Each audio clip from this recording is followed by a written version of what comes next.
Hello and welcome to Jill HB and Friends. I'm Jill Harvey Bush. In today's episode, I'm talking to the wonderful Eleanor Hunt, who was referred to me by Kate Drury when I was talking to her about sustainable rope. Eleanor has started her own company only a few years ago and actually specialises in making coffins from willow and the sustainable rope. Again, my mind goes, how on earth did somebody end up doing that? So I'm going to find out from Eleanor, where did she start? How long has it taken her in this process to get to where she is today? And her coffins, when I've looked on her website, are absolutely amazing. I'm also going to get her to explain what her company name actually means. Well, Eleanor, I can't wait to talk to you, having spoken to Kate, and before that, spoken to Graham. This wool journey is certainly taking me on a journey, and I am more and more determined to join the clan, if you like, of using British wool. How on earth did you get, because you're very specific, I know you do baskets and you do home accessories and you do felt and you use wool, but also which attracted me was the rope, obviously, seeing the wool rope, but you actually make willow and rope coffins. So how did you get from wherever you started your journey, obviously I'm just starting mine in weaving, to where you are now? I mean, how did it all come about? Where did your interest start? Oh, so my journey started a long time ago. I had my daughter. I was a teacher, a primary school teacher. I had my daughter, and then retrained as an upholsterer so that I would be able to manage like the juggling of family life and childcare. And I still wanted to have a profession, so I trained as an upholsterer with Wendy Shorter. And it was there I discovered my absolute love of wool. The chairs I was making, I covered in wool upholstery fabric.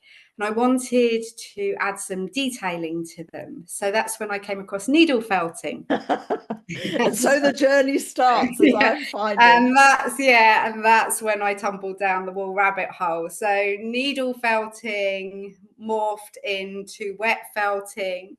And then I realized I could make all these incredible things out of wool. So I started making accessories. I would make fascinators, animal ears, all sorts of magical things. And then I moved to Wales, which is where my family are from originally. Because that was going to be the question, if you always lived in Wales, and that's going to come up with your website name, which I've had to ask you to pronounce. So Yeah, where were you originally then, before you moved to Wales? Where did all Hertford, this start? Oh, okay. Hertfordshire, which is Wendy Shorter, which is now, I think, St Albans Upholstery. I think that's what it's called. They're all based down there. So yes, so my family, my mother's side of the family are from Mid Wales. And nearly 10 years ago, 10 years this autumn, Wow. we all came home to Wales. And it was a mass family move. Everyone came all in one go. And so from there, I ended up, I went to a local farmer. I got talking to a local farmer. They invited me up to the farm to come and see their animals. And I started working as a lambing hand in the spring for them.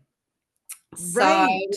yeah, so the love of wool, I was working as a felt maker and weaver at that point, Mm. and then in the springtime was working as a lambing hand on the farm, which is where I learned about the value of wool, the work that goes into it. Yeah, and fell in love with it really. Yeah, and actually, what a wasted natural product it is. As I was saying on the previous podcast, if people haven't listened to that one with Kate, yeah, that's how I came across the farmer and realizing, and I think I'd been watching Countryfile as well, where they're saying wool is worth nothing. And then Graham popped up with the wool pots and saying again, it was such a shame that some farmers just literally burn their fleeces, the farmer he was dealing with. And then the farmer that we found, lovely lady Helen, was saying that their fleeces are worth nothing. Because I just put a shout out, has anybody got any wool that I could use? And that was for mulching, in the Yeah, garden, really. And she said yes, and yeah, then got into the story with her about, how little they get for their wool, and they don't get it this year, they get paid next year when they pick up, next year's wool. And she had these huge bales and said, how much do you want? I was like, oh my goodness. But again, explained about the black wool and how that's, worth pennies because it can't be dyed and it's used for other stuff. So consequently, I brought home a whole load of black wool. A black wool, the coloured wools Ah. are having or have had as people were moving into sort of more natural products and the undyed products. So yeah, it's a really complex, difficult situation, I think, with the wool. The value, there is the monetary value in wool, yes. I think we need to, in order to look at raising that, we need to place a higher value on it ourselves as a society. So its inherent qualities, it is an incredibly valuable material. It's right on our doorstep. It's renewable. And, it's antimicrobial, it's insulative. You can do so many things with it. It's incredibly strong. It breaks down naturally. It's not containing any microplastics. It's a carbon sink. Like, honestly, I could talk about That's this. why I wanted you, because you're so passionate. And I think it's raising that awareness to everybody. And it's for, like, we need to value the value that wool has, and we need to start valuing it appropriately. And it is really sad to see the monetary value that wool is given at the moment. And like I said, there's lots of complex reasons behind that, but I think we start to address that by recognizing the value of the material itself and prioritizing that over man-made fibers and imported materials as well. Like, it's a beautiful resource. It's incredible. But it's people like you using it. It's, people like Kate with the rope now, Graham finding out about the wool pots and how he can use wool. It's all of us kind of going, there's so much we can do with this, that we can use it. And I think when I was on the farm, as the years went by, I would speak to the farmer quite regularly every springtime about how we could look at increasing the value of the wool that they were receiving, the monetary value. And, farms are often told about that they need to diversify and find ways to add value to their produce. So wool was my passion. So I started really thinking about how do you build a company and a product that supports the farmers in diversifying and finding a use for the wool that it suits the inherent qualities that it has. So we don't have to change the wool. We don't have to do anything complex to it. It's already the best material. And after many, many, many months of thinking and exploring different avenues, I realized coffins were a beautiful use for it, and perfect. Were you making coffins? So how did you get from upholstery into willow weaving? So I'd gone from the upholstery and I'd fallen down my wool rabbit hole, and I was working with wool, and I was furniture weaving, but my main income was from making like the hats and the fascinators and the accessories and pieces like that. And I was looking at it and I was thinking, it's a lovely use of wool, but it's not going to have the impact that the farmers need and deserve. And at the time, we'd had COVID had hit, and I'd lost my nana at the very beginning of COVID. And I'd made her a promise that I was going to use the skills I had, like as a maker and felt maker, to try and do something that made a tangible difference to the community that I lived within. So it's kind of like it was everything coming together into this perfect moment, and me looking at the coffins thinking, could I make that differently? What would I improve about that? What would I like to see differently? How could I use the wool to do this? So were you already making willow coffins then? No, I started, Okay. I was making hand felted coffins. I started with infants and babies. Right. And then I was looking at them thinking, well, how can I make these larger? How can I make them structurally sound so that they would be suitable for adults? And it took me a year of prototypes of looking like, how do I do this? How can, because you obviously need the framework and the stability of it. Yeah. And I started looking at wool weavers, people, have you seen it, like the decorative wool weaving? Beautiful, absolutely Yes. beautiful. And I was thinking, how can I make that work? So I did a few prototypes, and then I realized what I needed was a wool rope that I could weave into a structure at the Structure. top. Yeah. So the willow came later. I was looking at, I needed a structure and wool rope. And the first one I ever made, I hand rolled and felted the wool rope for it because I couldn't find it to buy. So it took me days. It took me days to make this wool rope. The And reason I'm laughing is because when I got the wool from the farmer, I had been braiding. So I've been practicing braiding with all sorts of different things. So I've cut up compost bags and I've braided rope out of the plastic of the compost bags. So I'm thinking, why? It was coming with all this. We're talking about sustainability with compost, and yet it's all coming in plastic bags. yeah, This doesn't make sense to me. So yeah. again, when you're talking, I then got the wool and I'm sitting in the garden room. My husband's like, oh God, here she goes. Now what? And I started just taking big chunks, thinking, well, if Yeah. I just roll this up, can I braid? Can I braid the wool? So that's why I'm smiling, because I know I know my husband will listen to this. He'll go, there's another lady. It's not just my wife. No, and I think this is it. I was talking to Andrew from British Wool saying, I think this is how things start. Mm, The people who are kind of like, will go that extra mile, will have that idea and go, I wonder if that would work. And then we'll dedicate like a week to just testing a theory. And believe me, there were many theories along the way that didn't work. But with every one, I learned the lesson that yeah. took me to the next step. So I actually hand rolled the wool. It was a wool rope. It was felted. So I had huge bamboo rolling mats, and I hand rolled it all with hot soap, hot water and olive oil soap. And how did you learn that? Where did you learn how to do that? Because So just I had that from where I was making the felt accessories and right. making that. So that was a technique I used for making my Ah, unicorn horns. I knew I could roll, and wool dreadlocks. So I just did it on an enormous scale, scale. and then thought, well, if it works, afterwards I can then work out a way to make that process faster. Let's just test the theory first. So I've been thinking about how to put the uprights in that I was going to need to weave, and then I, in an epiphany, realised willow was the obvious answer. Like mixing the two crafts Mm. would work, and it did.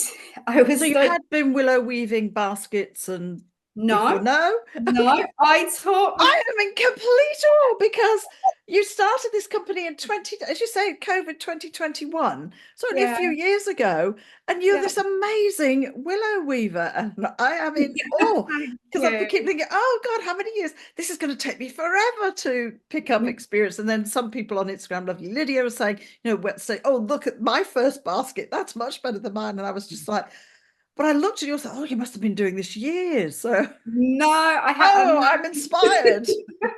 You just have to. It's determination, and every time you make one, you learn something from Yeah. it. And you look at it, and you'll have things like there'll be kinks in the willow, or your border's not quite right, and then Yeah. someone else will drip feed you a piece of information, or so they sort your border thickness, and suddenly your borders are beautiful and inline, and it's just Can't wait.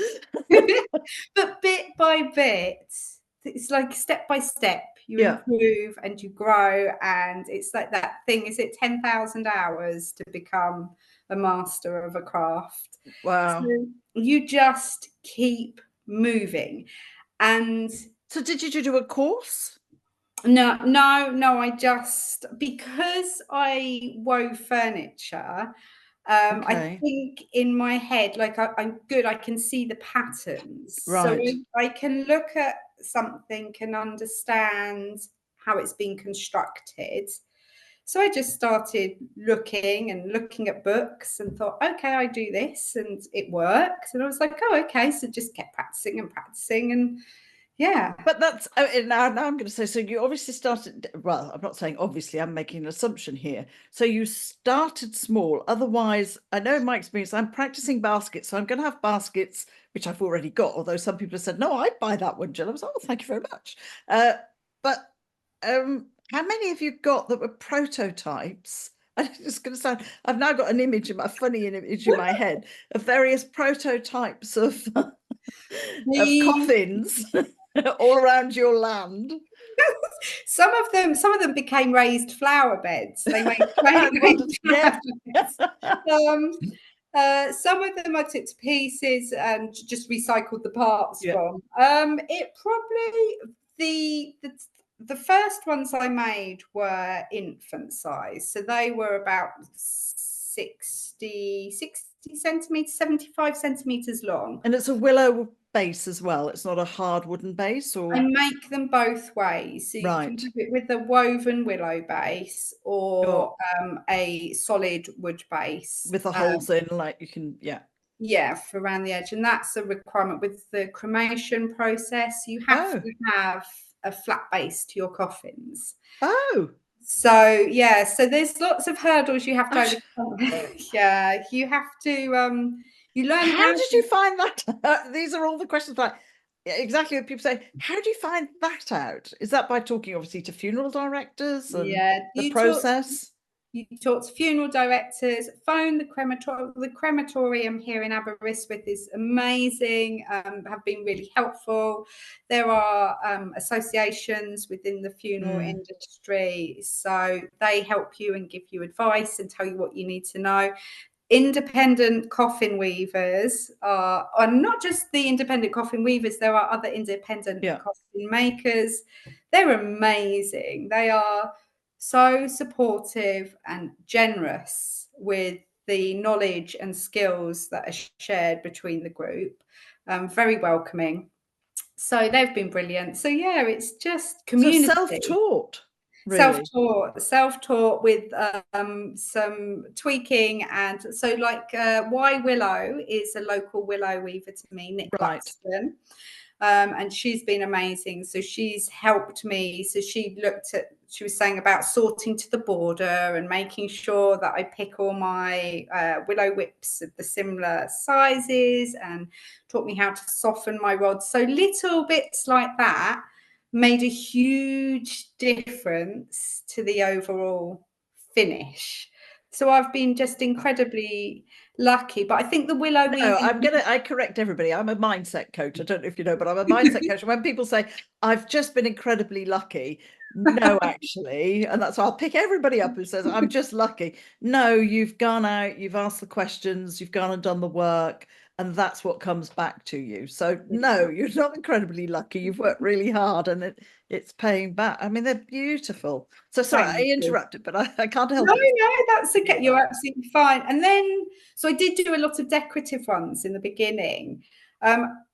But in order to get to the next stage that I'm heading for with the business, which is with the farmers in mind and diversifying, I realized I needed to make a coffin that you can take to a commercial market on a larger scale. So Yeah. this is the current design that you see. I spent a few months really honing that design around Easter, like late spring this year, and yeah, here we are.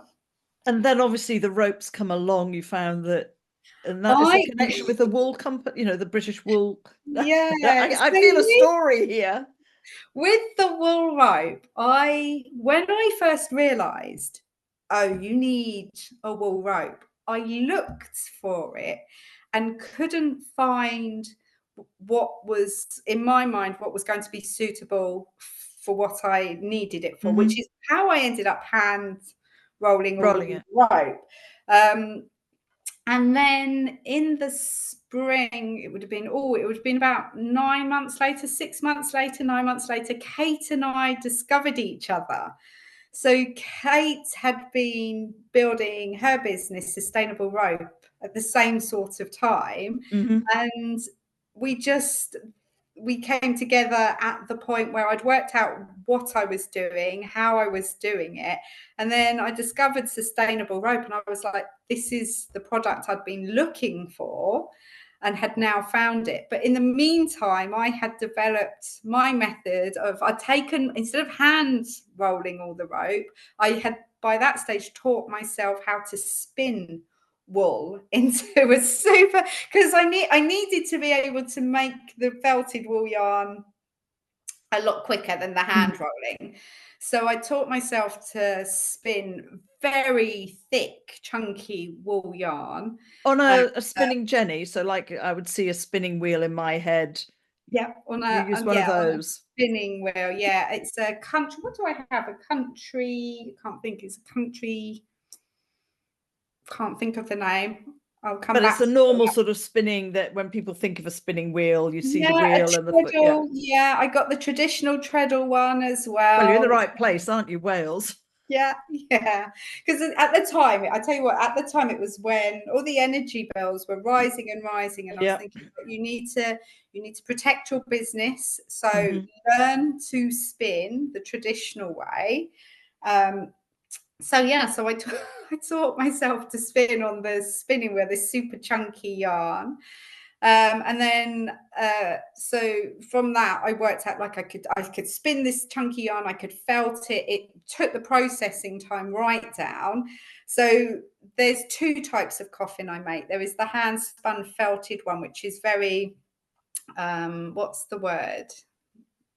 It's very textured when you look at it. It looks like clouds, the little bobbles of wool on it. Yeah. And then there's the second style that I make, which is the twisted wool rope, which is sustainable rope. So yeah, so meeting Kate was, yeah, it was an amazing moment. I mean, this is literally, I'm sitting here, if we were recording it, well, we are doing it visually, but I'm only going to put this one out as audio. And that's only because you and I are going, oh, look at the state of, what we both look at.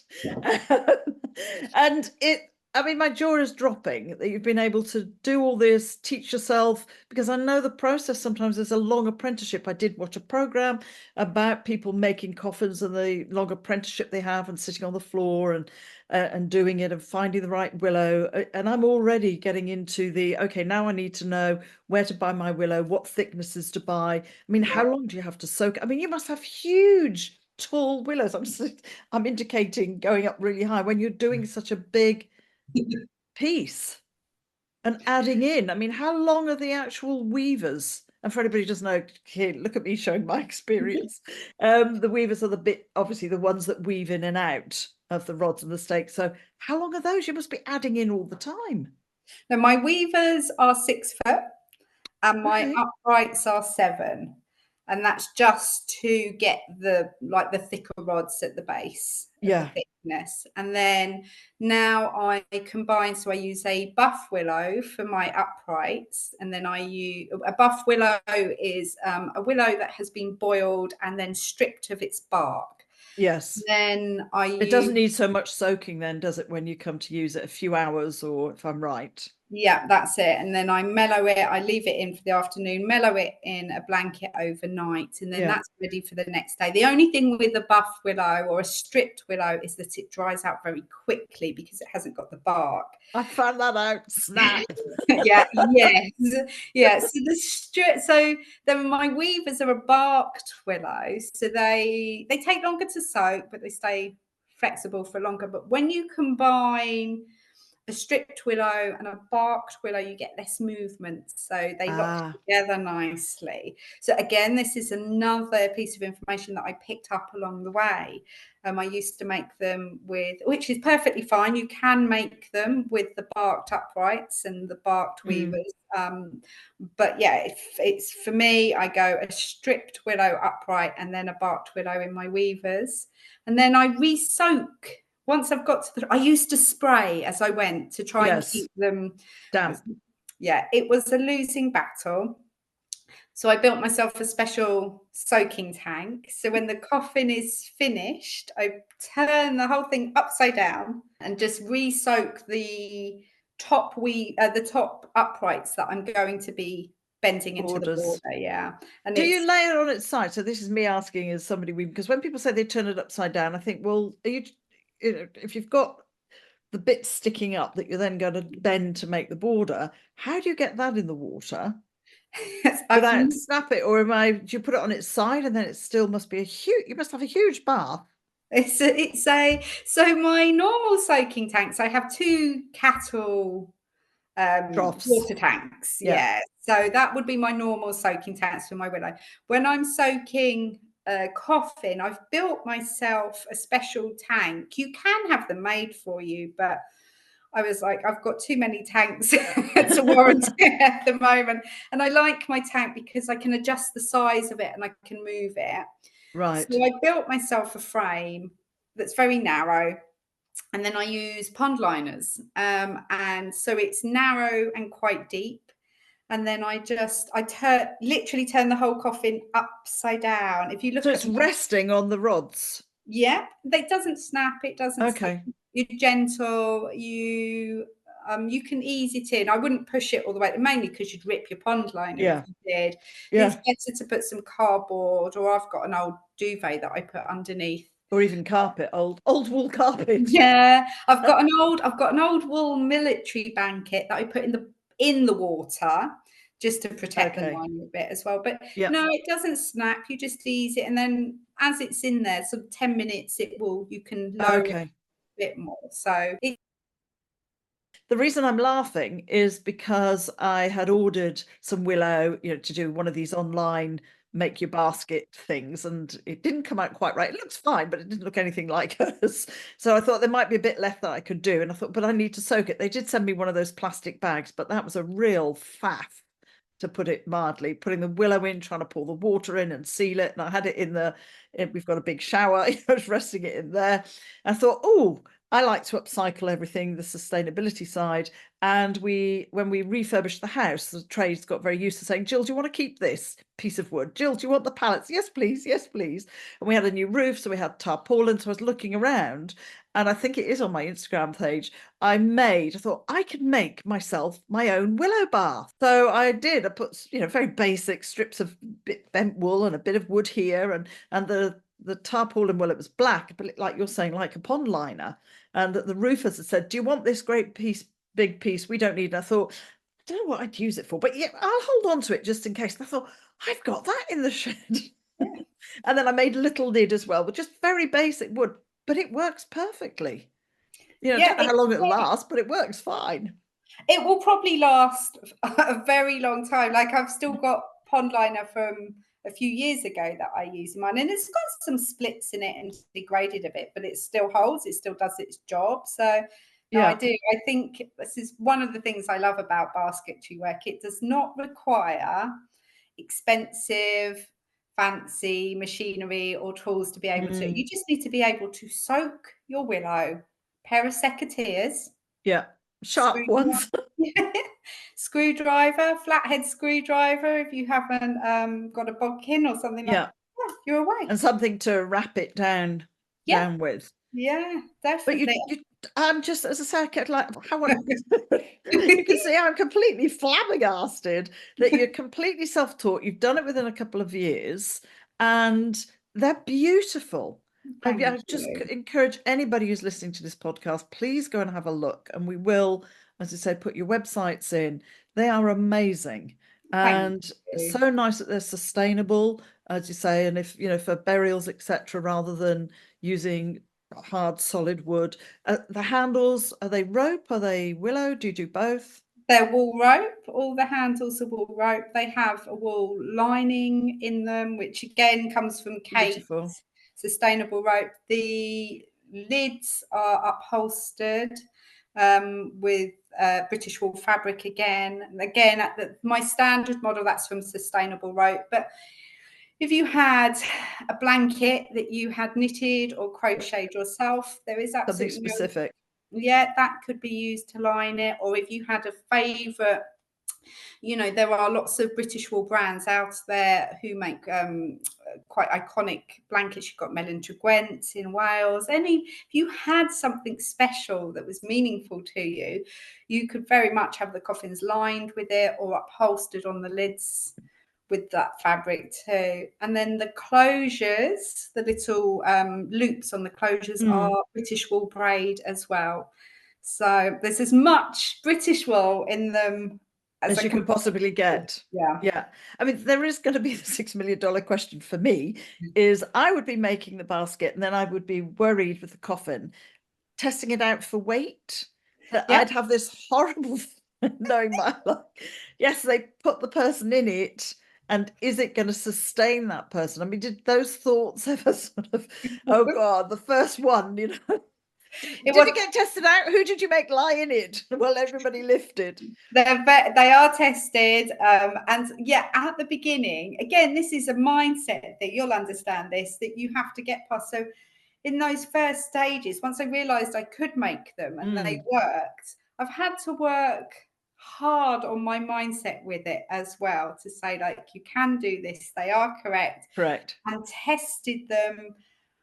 Like, we probably over engineer them quite a lot. So my woven willow bases, I bought large, what do you call them? They have the water in, they like food grade water carriers. Yes. And I've got 33 stones worth that I tested. And in the end, I ran out of space in the To put coffin. them I ran in. out of water containers, but Yeah. I also ran out of space at 33 stone. And I measured it. I had it up on plinths, suspended, and then I had rulers there and to measure any flex within it. And I left it there for 24 hours, and I think it flexed 25 millimeters. And Wow. then the moment the weights were out, it It, came straight back into position. There was absolutely, nothing. Someone set my mind at ease once. They said, you know, like the hot air balloons, yes. hot air balloon baskets are made from willow. They're woven Correct. willow baskets. So if they can take multiple people up into the sky, willow is incredibly strong. Yes, it can take one person. Yeah. Let's be honest on that. Yeah. Yeah. I mean, it's all those sorts of things, isn't it? That you kind of, as you say, it's a mindset thing that says that Yeah. you can do this. And do you make them bespoke? Because this would be the next question, that Yeah. if somebody obviously passes and you need a coffin quite quickly, how long do they take you to make? I mean, obviously I'm a novice, but then I see how fast you've got. To make a basket, I'm like, this is 5 hours, and then I see other people going, oh, I've made 4 baskets this morning, and I'm like, goodness me. So do you have a bespoke size? Do you have to how long does it take to make? If I, for example, I'm going to be saying, can I order my coffin now, please? If you wanted a bespoke size, if the willow was soaked, you'd be looking at 2 to 3 days turnaround on a Wow. bespoke size. Yeah. When I was first making them, it would take me 10 to 14 days. But I've Right. worked very hard. That's what I spent my springtime doing this year, refining the design, refining my processes, altering the willow I was using. So switching to buff for my uprights. Again, it just reduces that time. It lets you move a bit faster. So, if you wanted one within 24, 48 hours, you could have one because you would just use all buff willow on it. Right. So, but now they take 2 to 3 days maximum. And then, a year ago, it would take me about 10 to 14 days. So I've really reduced my timescales. And that's everything that you've been talking about really here, isn't it? It's learning, it's the next process. Yeah. How can I speed this up? What can I do differently? How can Yeah. I turn it around, make it far more commercial for you on Yeah. that basis? So Definitely. again, is that then people just come to you, or how did you start selling this? Or you were already talking to funeral directors and No, I was online. I just I launched the company at the very beginning. So rather than making lots of prototypes and having everything. As soon as I had the first infant ones that I was happy with, I launched immediately. So yeah, I thought by the time you have built your reputation, you can build the company alongside it at the same. Yeah. I just decided waiting was not the answer, that I just needed to keep moving and keep moving.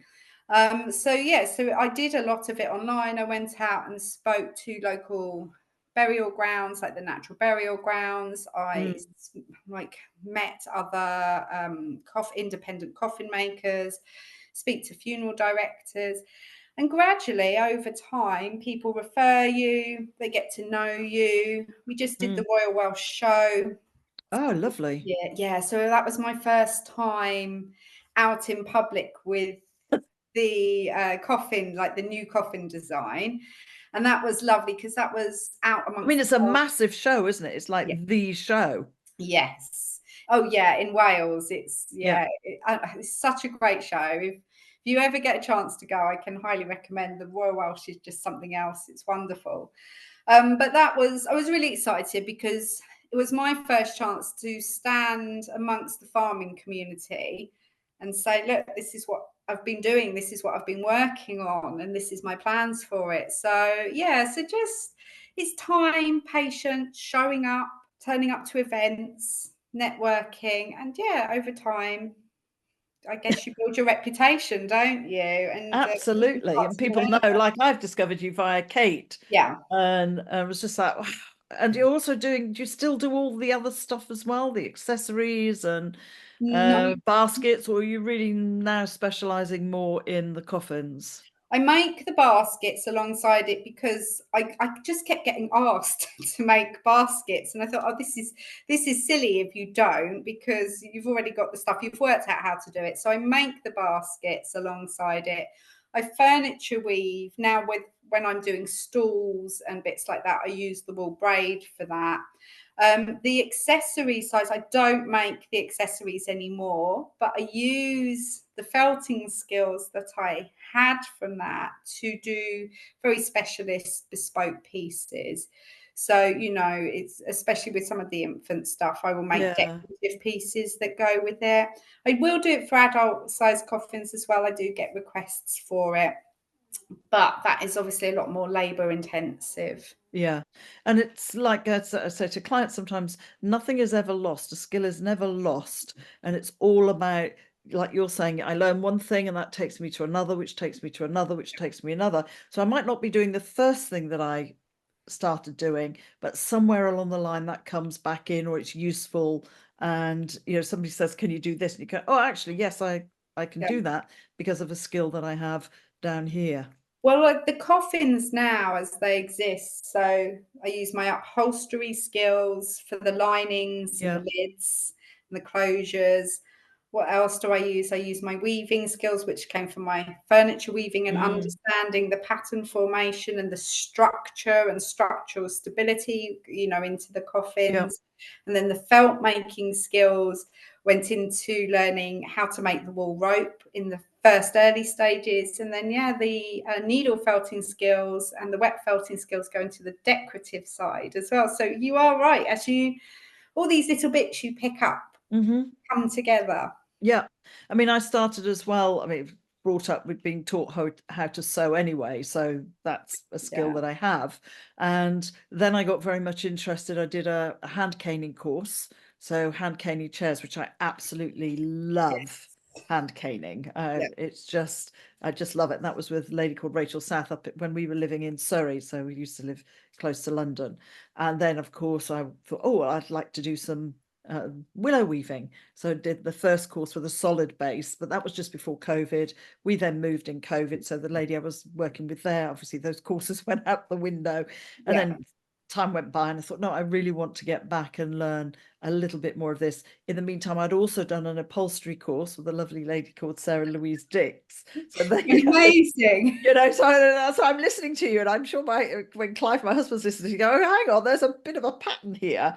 So I'd done that because I wanted to learn. I wanted to learn traditional upholstery as well, with the tacks and how to stuff it. I was thinking about the wool at that point, when you're using and stuffing Yeah. with hair, and so I did that. And unfortunately, literally COVID hit, and I think there was 2 weeks left of that course, but I'd finished my chair, luckily, and we then moved. So it's bringing all of that. So then I've gone into upcycling furniture, decoupaging, and I've used some of my stuff where I had some cane left over, and I thought, this hand cane, I wonder if I can cut it up and use it as a decorative bit on this piece of furniture.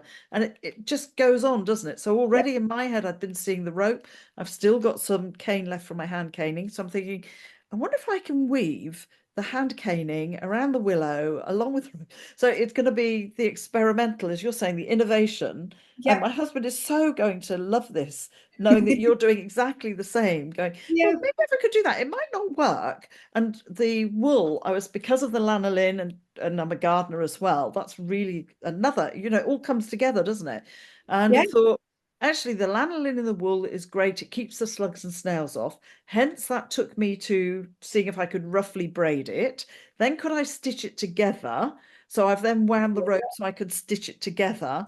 So then can I put seed trays on this? Because people are always complaining about slugs that get in under the seed trays and eat their seedlings. Oh, that's amazing. I think, well, that would work. And then that also is like a heated mat because it's wool. As Yep. I said to Kate, you can sign the NDA later. But it is, isn't it? It's your thought process that goes, well, that Yeah. works. If I could use it really roughly, then yes, I'll try that this winter and put my seedling trays on and see if it keeps. And it has. I've braided and I've wrapped it around pots and no problem. Yep. And you think, oh, so yes, I've done a No, very similar route to I, you. I think it's people who have that love for the heritage craft. Mm, I think that you play a lot when you're working. So, like when you're mm, learning upholstery, you are manipulating the materials and feeling, and you're mixing them, and it's almost like being a kid again when you're making your mm. potions, isn't it? You're Yeah, the rose combining. petals. Yeah, but it is. Oh, if I chuck that in with that, and I think your eye sort of sets into the different qualities that the natural materials have, and then your brain is building all those neuro pathways, thinking, oh, if I mix this with this, and that has that quality, and that has that quality, and so if I combine Mm. them, and there's that fearless, because you're learning all the time. I think you lose your fear of, there isn't a failure. It's just, that's the thing you've made in that particular moment. And next time you might make it differently, but it's not a failure. It's just It's a that, process. yeah, that's what happened on that particular occasion. So I think I think there's definitely a way of thinking and working, definitely within the heritage crafts, that leads people down these rabbit holes, for sure. I'm certainly going down one of those. Yeah. And we've talked about and hinted at your company name. Now, it So has got a Welsh word in, so I don't want to insult anybody by trying to you say it. won't And insult how anyone. did you come up with the name? And we're going to have to spell it as well, because I must admit, I keep wanting to read it as witch, because I think you are a white witch, not a wicked witch, a white witch. When you read it and you think, oh, no, that's not right. That's not the word. No, the farmer I used to work with used to say to me, "You're like one of those 15th, 16th century herbal women." So it's not the first time.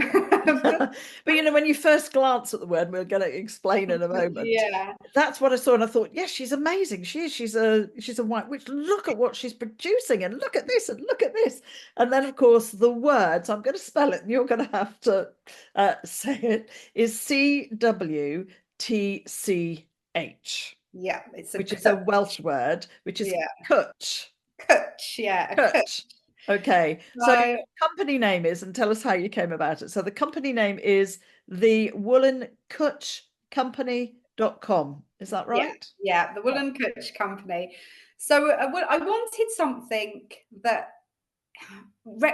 explained what I made. And Mm. so I am a coffin maker who also makes baskets, but the coffin making is always the heart and soul of the business.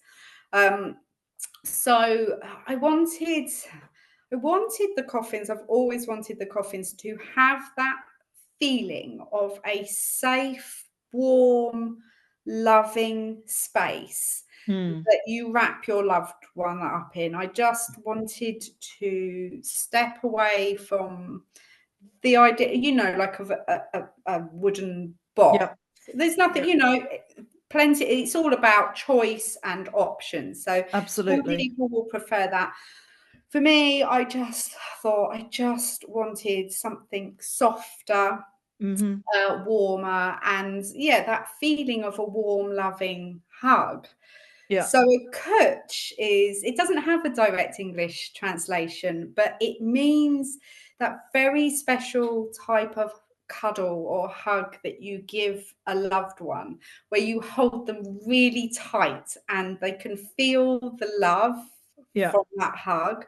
So a woolen kutch is like a wool loving hug. So that's the coffins are designed to be a warm, safe, loving hug that just is made from wool.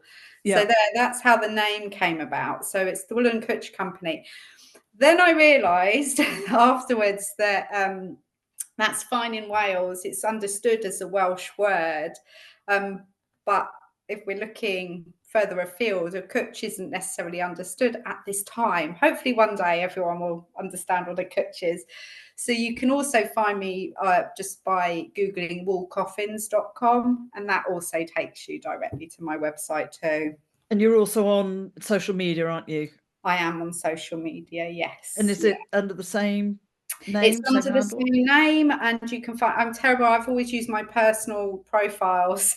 Um, I just think I find myself talking about the journey more on there, and so they've kind of morphed into both. So there is the official Wool and Kutch Company profiles, and there's also Eleanor Hunt. If you look me up, you will just find me talking about coffins and wool, a lot talking about wool and basketry work. Yeah, I mean, I'm entirely with you in terms of the wool.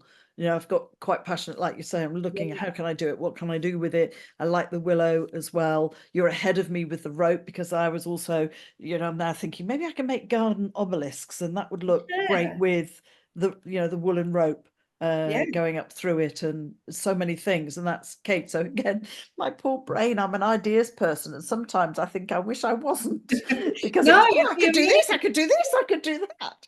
And I keep It's saying to my all. husband, I'm going to run out of life to do all the stuff that I want to do.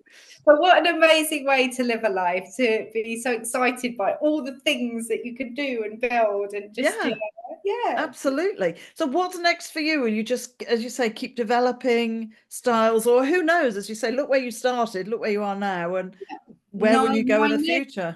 my next stage is so this spring where it's about 3 months where I really focused on setting a standard adult design into Mm, place and reducing my making time. So the next step for me is to raise awareness that the company exists, share our purpose, what we're about, what we're doing, and to just build the company now. It's like the foundations are mm, in place. I think I'll always keep designing and adding and adapting. This summer I worked out how that I could dye my hand felted wool. I could plant dye it, and I've made a this beautiful blue colour that looks lovely with the white willow. So I think there's always there's always that side that is going to keep testing and yeah. experimenting and I mean, it's pushing. like you can use onion skins, can't you, to Yeah, to make dyes yeah. and again, I think it's great in some ways that it's coming back to people looking at things that you can use Yeah. outside that's natural. It's certainly changing. And I go for long walks and I've started making some hurdle edging, in the garden. So I'm also thinking well, Clive said, there's going to be wool going in there now. Yes. But then I Yeah. suddenly start noticing because I started looking for hazel, of course. And I have Yeah. to be honest, I didn't know what hazel was until I suddenly started doing this. And now, of course, all I'm seeing is flipping hazel. Oh, that's a nice straight bit. I Yeah. wonder if I could come along and cut that bit. And it's Yeah. that development, isn't it? So It I mean, is. you started as a school teacher Yeah. and now Yeah. running a great business. Yeah. What do the family think? The family thing. My mum loves it. She's very proud, I think. She likes to get involved. She's always talking to me about ideas in the background and whatnot. My daughter, my daughter loves it, and also and also sometimes hates it when I'm getting her to help me rejig the stock and move coffee. She's like, "Oh, are we moving another one?" But she's grown up around it, and she pitches in, and she's always very brutally honest. If I've made a design that she doesn't quite like, teenagers, she's like, Yeah. "No, the other one was nicer." But again, that's nice because you've got someone in the background who is They hold you oh, to account, really, don't they, in some ways, yeah. that you don't run away with your own designs. I mean, do you have a big space are you doing it undercover? Because knowing that you're using 7 foot, rods, Yeah. and I know, I'm swiping everybody when I'm making a basket and I'm trying to weave. So are you just outside? Do you have a garage? Do you have a workshop? I started in my garage, and I weave now. If I'm making a full size one, I weave outside. But I have storage in a workshop inside as well. But now I have a pole barn space as well. So there, it's the top half is enclosed, and it's a You don't have wall. any of the sides like where they store hay or Yeah, no, it's beautiful up there. It's warm, it's dry, ah so, and ah. so that's ideal for storing more significant numbers of So it has coffee. sides. Oh yeah, no, the upstairs. Okay. So the downstairs is open, Okay. not covered. So that's my teaching space for doing workshops. So yeah, I'm on one. I'm on one. I'm on one. You haven't mentioned the workshops, Eleanor. so they start, in October. I'm going to start with workshops. I'm going to start with I've got some witches' hat bird feeders and some wool pumpkins to do this October.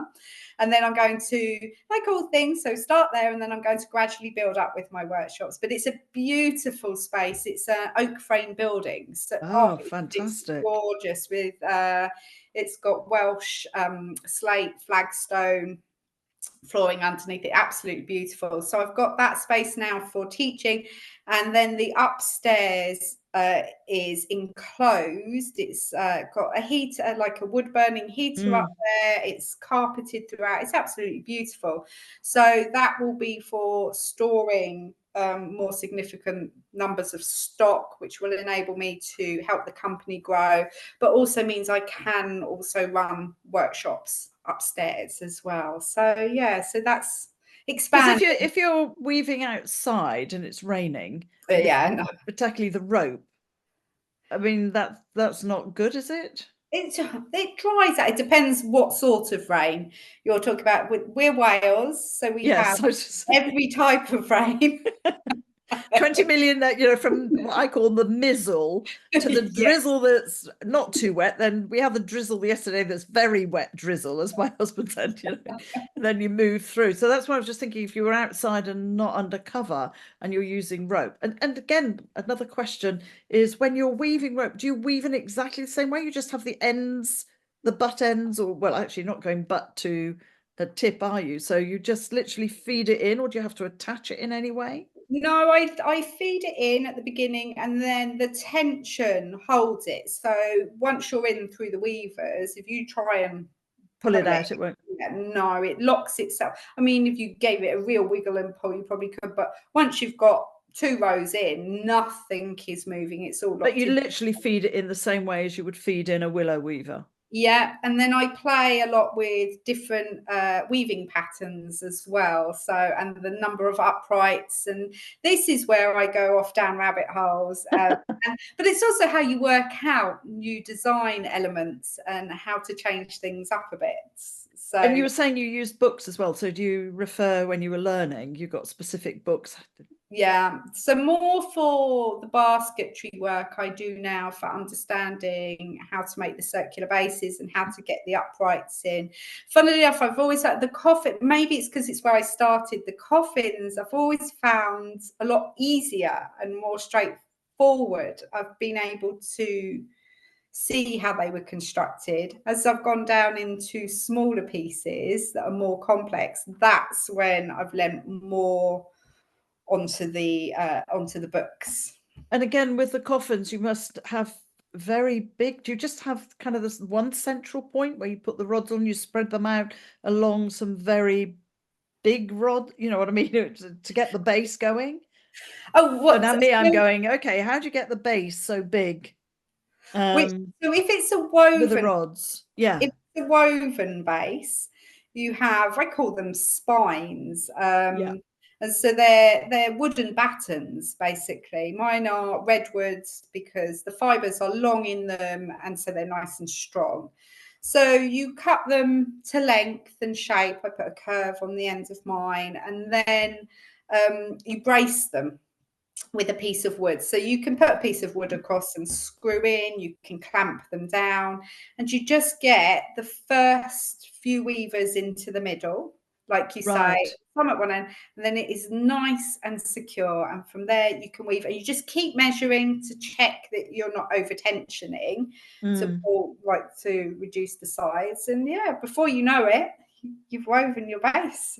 You just go backwards and forwards, and then you put your uprights loop in and round the edge of it, if that makes sense. Yeah. And then I mean, if just it's amazing to know about, again, buying the bits of wood, because in my head I'm thinking, having made little baskets, how do you get that structure across the whole base? I'm thinking it can't be just great long ones, and you've just described that yeah, no, you've got we wood. use battens, but again, possibly over engineered, because when you look back historically at his coffins and shroud carriers, they often use, I think they probably had hazel rods in them Yeah. back then, but yeah, they're definitely over engineered So now. again, that's where I'm thinking with the hazel, because Yeah, I follow somebody called he's called Paul on the West Country Hedge Layer, and yep, seeing the beautiful stuff he does with hazel. That's what I was just thinking. I wonder if you could use. There I go. You see, I wonder if you could yep, use hazel, and then so I'm yeah, combining stuff. Amazing, you absolutely definitely amazing. And I mean, thank you so much for taking the time to talk to me, you're very because welcome. well, I'm in awe. I'm completely in awe that in Thank a short you. amount of space and time you've been able to create. You know, and I'm saying that as an inexperienced. I always say to people, never look at something and go, oh, that looks easy. Go and do it yourself, and suddenly you realize this is flipping difficult, you know, with rods snapping and Yeah, oh, this isn't quite right. But it's that practice, practice, practice. yeah. Yeah, And letting go of, I think the biggest hurdle I had to get over in the beginning was letting go of the need for it to be perfect, and understanding that that can come later. Like yes, you have to learn the structure, you have to learn the techniques, and then as you keep doing it, like that was getting over that hurdle and letting go of perfection, or the need for it, has allowed me to progress faster. yeah. And that's when I made my biggest progress, and then I've been able to come back, and now that need for it to be perfect, I still chase it. I think we all chase that, Mhm. But and that's much how we more, improve. yeah, but much more able to accept, okay, that rod has got a knobble in it. That's fine. It's fine. Yeah, that's why using natural products, Yeah. actually, even though you're using the same design, everyone is unique, Yeah. because you haven't got exactly the same piece of wood cut to exactly the same shape, size, etc., etc. Yeah. So I think that's a great tip, and something that I always say to people is that stop worrying about being perfect, because we have this perfect world, don't we? Perfect people on Instagram or social media or whatever. So we see often see perfect rather than the imperfect, whereas I'm more than happy to show, oh God, this was my Yeah. attempt, look what happened. But knowing that's a learning process. I mean, and my husband's a musician and will say the same. You know, people come to learn a musical instrument, and if they can't play it perfectly within a few lessons, they'll often give up. You But give it up. is that practice, what works, what doesn't work, is getting your hands, isn't it, the same? Yeah, You the know, muscle memory in yeah, your fingers and whatnot. And also that perfection is our own perspective. correct. So what then this is really important, like in the coffin world, this is why so many different options are important. What is perfect for one person will not be perfect for another. I have Mm, had bespoke orders where I have been asked specifically, please do not make this perfectly. It is not who we are. It is not our family. And they have asked me to leave the knobbles and the bumps and the lumps in it so that it represents who they are as a family. wow. So, and that I found that harder to, to do because you're like, oh, okay, but it feels like it's against your nature. And what is their perception of imperfect at that Mm, stage? So yeah, so it's definitely a perspective thing, and for some people, the natural rustic look is what makes their heart sing. And yes. for other people, precision engineering is what makes their heart sing. So you just have to be you and trust that the people who are meant for you will find you, and they do. Absolutely, absolutely. And I think that's important that you've just said there for anybody listening, is that actually, yes, I can do that, because, you know, mine wouldn't be the perfect coffin. Mine's probably got 20 million ideas coming out of my coffin. Can you make it like this and add a bit of this in and do it? Because that's who, you know, I am in some respects. So, Yeah. Eleanor, I mean, I could talk on, as I knew this would happen. Kate said it would, for hours, because I find it absolutely fascinating that what you've done. So again, thank you for taking the time out. I'm going to attempt to get this right. It's the Woolen Cooch The Woolen Company. Kutch Company. Cooch, Cooch. I've .com. got to get there, not Cooch, Cooch But if you're Company. looking for me, just woolcoffins.com will take you to my website, and you can find me there, or you can find me on social media. Thank you. You're I'd love to very come back. welcome. One day I will come and visit you, and I will come and do Yeah. one of your workshops, So it because would be an it's absolute pleasure. Or come to the Royal Welsh Show. Come yeah, and see me there. actually, yes, that's something that we could book in and come to as well. There's so Yeah. many things, and that's why we don't go abroad, to be honest. There's so much we want to do in the UK that we don't, Yeah. and it does just keep me inspired about British wool. And I've now got you as a contact. I've now got Kate. I've now got Graham. You know, if I Yeah. come up with something, and then know now that I can go to the, you know, British Wool direct as well, Yeah. for No, you're information and help. always welcome to talk to me or ask me anything. It's fine. Very happy to You're share. my superhero today. Ah, thank you. It's been an absolute pleasure to talk to you. And me to you. So again, thank you so much. And Thank I'm sure lots of you. people will have learned a lot from this as well. Thank you.